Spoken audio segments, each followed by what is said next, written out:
I think that it's fair to say that of the last year, Warzone as we have it right now, after the Modern Warfare 3 integration, is the closest we've had to OG Warzone. Maybe for some, that's really good news. Maybe for others, it's not. But with so many reverse, so many fundamental differences to the core mechanics and such, it's certainly a different feel than this past year in Al Mazrah.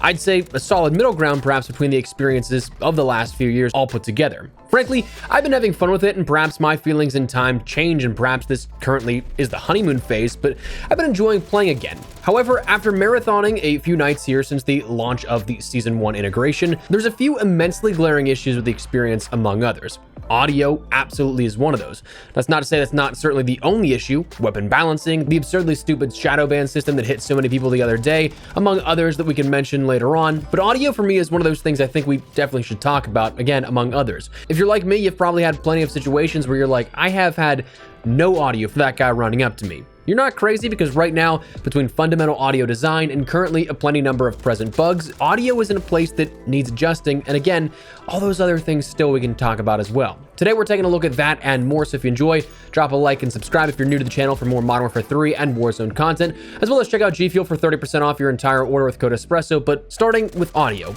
I'm sure that you've probably encountered it once or twice already, but to me, it's the thing that I've seen the most talk about as of recently, and just from quick searches on any platform, it'll probably back that up. So much so to the point that Raven has actually stated they are investigating the feedback and will share information at a later date.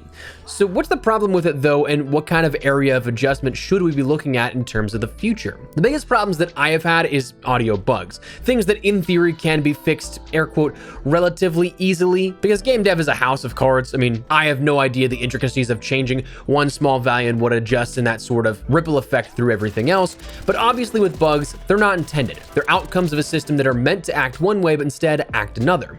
The usual suspects still, after years, have come forward, include ladder audio being too muffled, airstrike notifications and VO for enemies dropping in being non-existent, but the more annoying and game-altering ones are a few new ones.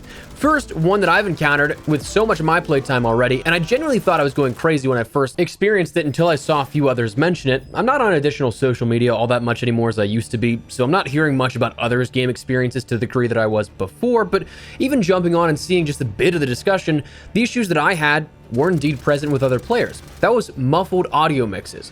This persisting anywhere from a few seconds to a few minutes at a time, but it sounds like if it's your character's underwater, almost like you'd be listening to a conversation, but then you'd lay your head down on a pillow or something. You can still hear the conversation, what's going on, and the things around you in game, but it just isn't quite the same. It's like you just have something wrapped around your ears, again, as if you were underwater perhaps. This appears to be, and I say again, appears to be something that may be reflective of a state of taking fall damage, or perhaps even jumping into water where the effect just continues longer than it should. I haven't been able to nail this down and take a look at where exactly this persisted in gameplay recordings and replicate anything to give that a 100% factual stamp of that's how that happens, but it seems like that may be one of the ways to do it, or what causes that.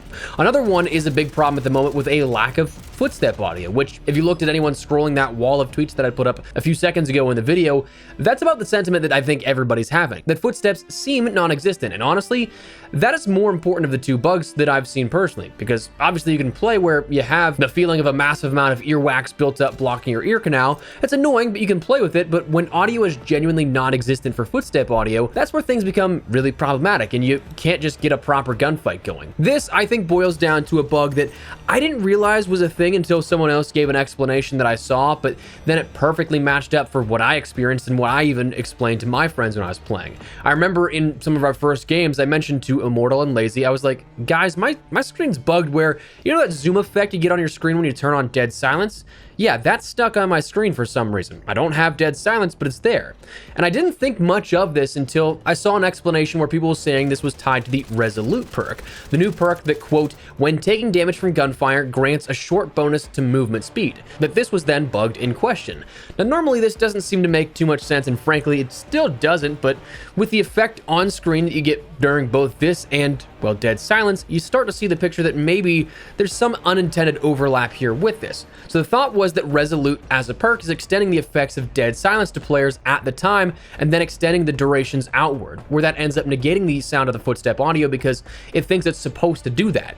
But what's weirder still is that I haven't encountered a ton of players using the Resolute perk, but the issue still persisted, it seems. And I think that I had a similar effect in animation, but again, wasn't using Resolute. I've used Bird's Eye the entire time since launch in the integration, haven't deviated, so that seems like one effect that may be relative to the game overall. I don't know, but it's certainly a weird one, but there's absolutely issues with audio that do need to be ironed out. Again, Raven has brought up that they are looking into it, so fingers crossed we do get a fix sooner rather than later, but I don't want to stay too long on one topic here with this because there are other things that we do definitely need to bring up. Obviously, weapon balancing is another one that is a huge topic of discussion right now because, yeah, there's a decent number of weapons you could do well with in the meta for Modern Warfare 3's Warzone experience, but I mean, we're going to have another video later on in the week to break down loadouts that are even better and more powerful compared to the last couple that we talked about last week, but weapon balance is all over the place right now with a few weapons that are just head and shoulders the fastest TTK imaginable. Now, on one hand, it's kind of a given to see this kind of stuff expected, given the last two integrations with Cold War and Vanguard for Warzone. None of those went according to plan. All the weapons were busted and the balancing was all over the place, but I mean, it's kind of crazy that we have almost DMR Zone 2.0 at this point. We have weapons that can kill you in 3 shots, weapons that have such variable TTK that it's almost like a half-second differential, depending on where you hit your shots. So it's definitely one that we need to get ironed out, and fingers crossed there's some weapon balancing adjustments made here, again, sooner rather than later. The netcode and servers, that's one that obviously we've talked about for years now at this point. Hit reg is just poor at best. It's still incredible to me that every single year, the billions in revenue that the game produces, we can't upgrade the servers regularly and update them to be better than what we have now. I mean, that's just crazy to me. But the other thing that has just been really bothering me, not even for like me, because I don't think I've been hit by this, but it's so bad to the point right now that I've seen people that never should have the sort of question of are they cheating or are they going to get banned or anything like that. Just casual players. I've seen people get shadow banned that should not be. This is one that I feel right now is way worse than any other time we've seen this before. And I've talked about this before, I'll reiterate it. I still think that this is the dumbest system imaginable for a self-reporting system. A self-reporting system can make sense and can work. But the way that we have it done right now in Warzone and the last couple of titles just makes no sense. Every single self-report has the same sort of weight to it, whether trolling or done in a legitimate way that is a cheater. Somebody could either be like, haha, dude, I'm reporting you, and someone downright could think they're cheating. The weight doesn't matter. If you hit submit, it's the exact same weight on them. And while there's no explicit details ever described, it sure seems like there's a threshold that a player needs to hit in order for them to be, air quote, shadow banned, to which at that point, they'll be put into separate lobbies while the system reevaluates the reports to deem either the player legit or if they were actually cheating or exploiting. But again, in that time, you cannot matchmake properly. You're put into shadow banned lobbies with legitimate cheaters and stretching connection way more thin, all because someone maybe rage reported you.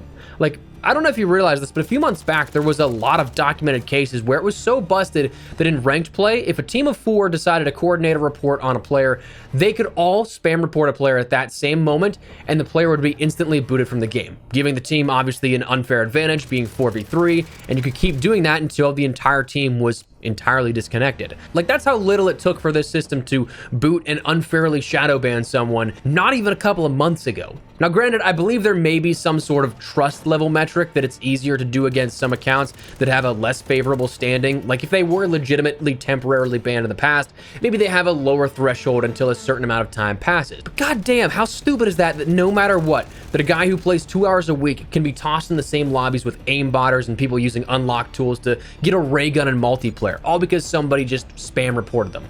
How stupid is that? I don't know if this makes much more sense. I don't know if it would ever happen, but honestly, I still really wish we could have COD adapt to like a CSGO Overwatch model. I've mentioned it before and I'll mention it again. Overwatch, for those unaware, is a feature, or was a feature in CSGO, where players like you or I had the ability to review footage and playback of a reported player to verify suspicion of cheating and thus elevate it to a level of an enforcement team, or to deny suspicion as either A, let's say an uninformed report, just to encompass the all potential outcomes, either a rage report or somebody that just genuinely did not know any better. This was previously deemed by reaching, I think it was a certain rank in CSGO. It's been so long since I ever played with and engaged with Overwatch back in the day that I don't remember off the top of my head, but it was something that not everyone had access to, and for good reason. I hate to say it, but there's a ton of people that just, they aren't informed enough in terms of what genuine gameplay looks like versus what cheating looks like. There are plenty of people that will think anybody that does better than them is actually cheating. It's one thing to be memeing like, oh, he has to be cheating, but fully knowing that you rounded one of the most predictable choke points or something like that, or there's a UAV up or something. But then there's other people that on the other side of the coin, they're like, no, he's actually cheating, to which then they'd spam report somebody. So obviously, giving it to everybody isn't the best idea. The idea of Overwatch was to give it to the players skilled enough to know the difference, to understand map flow, play breakdowns, general awareness of in-game situations, that you'd be able to differentiate from somebody playing with walls, an aimbot, or some other exploit, and just simply being a decent player.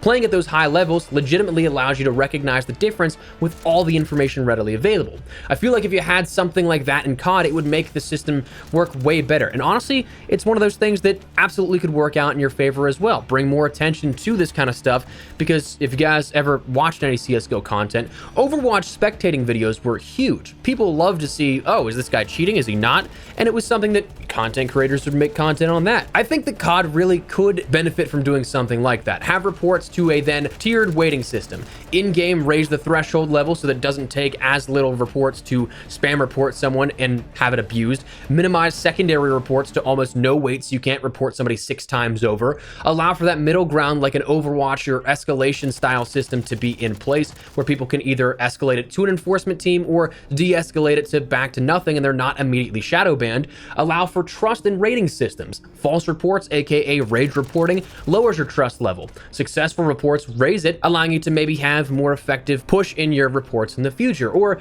maybe allows you to have access to that sort of Overwatch style system. But those lower trust level reports then don't have as much weight, so even if they do spam report, it doesn't affect the potentially innocent player. Or at least that's how the way that I all see it. Again, why should a serial rage reporter be able to send players to shadow banned lobbies just for whatever reason?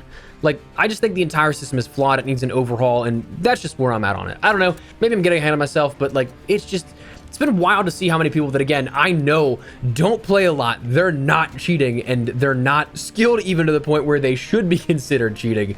There are people that I know personally that are like that are getting into these shadow banned lobbies. So like, it's just wild how it's been rampant the last couple of weeks. But anyways, the audio and a bunch of other stuff, I don't want to go too far on a tangent. That's, I think, some of the big stuff that I want to touch on. We need some work on this kind of stuff. I think that Warzone is in a very good, potential good place, but there just needs to be, again, those things that are ruining the situation adjusted and looked at. Of course, obviously one thing that we didn't talk about, but I can only beat the dead horse so much, skill-based matchmaking, the matchmaking system you have right now. It's very sweaty lobbies in Urzikstan, so I get it. I'm playing pros every other game. That's just something we've talked about before, so I didn't want to take too much time and reiterate that kind of stuff. But anyways, that's where I'm at here at this. Let me know your thoughts down below. What do you think of Urzikstan, the Warzone integration here with Modern Warfare 3, and the experience as a whole right now? Like it, dislike it, whatever the case, drop your thoughts. If you enjoyed the video, you found it insightful, do me a favor and drop a like on it. And of course, make sure to check out G Fuel, code Espresso, and you 30% off your entire order here. If you hurry, it's good stocking stuffers here for the holidays and at a good discount, so link down there in the description below. But